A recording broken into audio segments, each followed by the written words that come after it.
सोनिया गांधी खुद तो विदेश जाकर बढ़िया प्राइवेट अस्पताल में अपना इलाज करवाती थी, लेकिन देश की जनता के लिए सालों तक सत्ता में रहने के बावजूद अच्छी स्वास्थ्य सुविधा मुहैया नहीं करा पाई।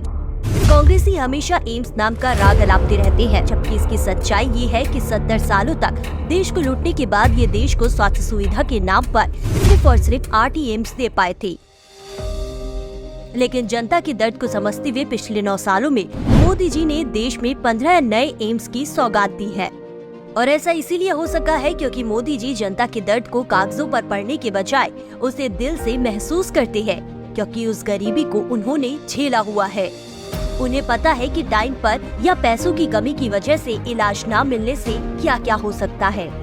इसीलिए प्रधानमंत्री नरेंद्र मोदी ने इस देश की जनता को 5 लाख रुपए की आयुष्मान भारत बीमा से नवाजा है, जो देश की करीब 50 करोड़ गरीब जनता को कवर दे रही है। और अब तक करीब 22 करोड़ जनता इसका लाभ उठा चुकी है। आयुष्मान भारत के तहत हर 1 मिनट में एक व्यक्ति इसके तहत इसका लाभ उठा रहा होता है।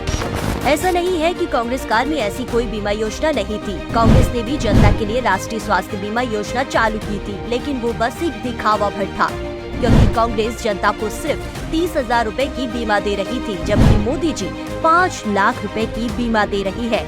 कांग्रेस की इस योजना से 9 सालों में सिर्फ 1.40 करोड़ गरीबों का इलाज हो पाया है, जबकि मोदी जी की इस योजना को शुरू हुए अभी सिर्फ 5 साल ही हुए हैं और अब तक इसमें करीब 22 करोड़ लोग लाभ ले चुके हैं। कांग्रेस की योजना में 3.63 करोड़ लोगों को नामांकित किया गया था, जबकि मोदी जी की योजना में करीब 50 करोड़ जनता को नामांकित किया गया है, जिसे आने वाले समय में 100% करने का लक्ष्य रखा गया है। मोदी जी की इसी स्कीम में 4 चांद लगाने के लिए प्रधानमंत्री जन औषधि केंद्र भी खुलवा दिए, जहां दवाइयों पर जनता को 50% से लेकर 90% तक की छूट मिल जाती है, जिसकी मदद से मोदी जी ने देश को सस्ती दवाई उपलब्ध करवाकर जनता की 18,000 करोड़ रुपए बचाए हैं। यानी कुल मिलाकर कहा जाए तो कांग्रेस कभी भी देश हित में काम ही नहीं करना चाहती थी, वरना स्कीम तो मोदी भी चला रही है और कांग्रेस भी चला रही थी।